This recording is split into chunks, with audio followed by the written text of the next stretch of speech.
me emër të Allahut, mëshirues dhe përdlimtar i madh. Nun, pasha pendën dhe në atë që shkruajnë ata, ti, me dhuntin e Zotit tënd, nuk je i marrë. Ti, me të vërtetë, do të jesh përherë i shpërblyer. Dhe, me të vërtetë, ti je me virtytet e mëdha. Dhe, ti do të shohësh, por edhe ata jo besimtarët do të shohin. Kush nga ju është i marrë? Zoti yt e di më së miri për atë që e ka devijuar rrugën e tij dhe ai di mirë ata që janë në rrugën e drejtë. Andaj, mos ju përullti atyre që përgënjeshtrojnë. Ata dëshirojnë që ti të bësh lëshime, e të bëjnë lëshime edhe ata. Dhe mos ju përullti atyre që betohen rreshëm, e që janë të poshtër. Lajkatarit dhe atë që transmeton fjalët për të keq. Pengusin e të mira e kundërvajtesin e mëkatarin e madh. Të ashpërit dhe pas kësaj edhe kopidh.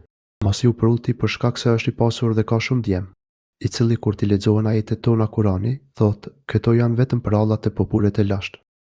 Na së shpejti do t'i adamkosim hundën atij. Na do t'i provojmë ata jo besimtarët, sikundër që i kemi provuar pronarët e kopshtit, të cilët ishin betuar se në mëngjes do t'i marrin frutet, e nuk patën thënë, nëse do Zoti. Dhe e goditi atë kopshtin një fatkeq nga Zoti yt derisa ata flinin. Dhe ai kopshti gëdhiu i shkretëruar. Kurse në Hagim ata e thirrën njëri tjetrin.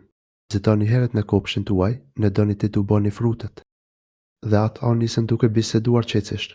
Mos të lejojnë që të paraqitet asnjë vubekt në kopshtin ton. Dhe ata nisën herët, të bindur se do të mund t'i pengojnë ata të vubektit. E kur e pan kopshtin e shkretëruar, ata thanë, na, me të vërtetë që në kemi të humbur. Por, jo, krejt pas kemi mbaruar. Njeri me arsyeshëm prej tyre tha, a nuk ju thashë unë se duhet ta kujtoni Perëndin. Lavdëruar qoftë Zoti ymë. Thamë, na, me të vërtetë pas kemi qenë të padrejtë. Dhe atëherë filluan ta çortojnë njëri tjetrin. Sa keq për ne, thanë ata, ne, me të vërtetë pas kemi qenë të egërsuar. Zoti ynë mund të na japë edhe më të mirë se këtë, me të vërtetë në mbështetimin te Zoti ynë. I tillë ka qenë dënimi, e dënimi në jetën tjetër është më i madh, nëse e dim. Për ata që i druajnë Perëndis, te Perëndia do të ketë kopshte të dhuntis. Vallë, a do t'i barazojë muslimanët me njerëzit e keqin? Çka keni ju, si gjykoni ju? A keni ju ndonjë libër në të cilin lexoni? Se do të keni atë që e zgjeni ju? Apo a ka për ju betimet e mëdha që do të vlen deri në ditën e Kiametit e që do ta keni atë çka e keni caktuar? Pyeti ata kush është garantues për këtë? Ose a kanë ata bashkëpunëtorë në këtë? Leti sjellin ata bashkëpunëtorët e tyre nëse flasin të vërtetën. Kujtoju ditën e vështirë, kur zbulohen të gjitha dhe ata ftohen thirrën që të përuren në tokë në sejdë e nuk do të kenë fuqi. Ata do të jenë mesjurë dhe krejtësisht të poshtëruar, me të vërtetë kanë qenë të ftuar në përulje sejdë derisa qenë gjallë dhe shëndosh.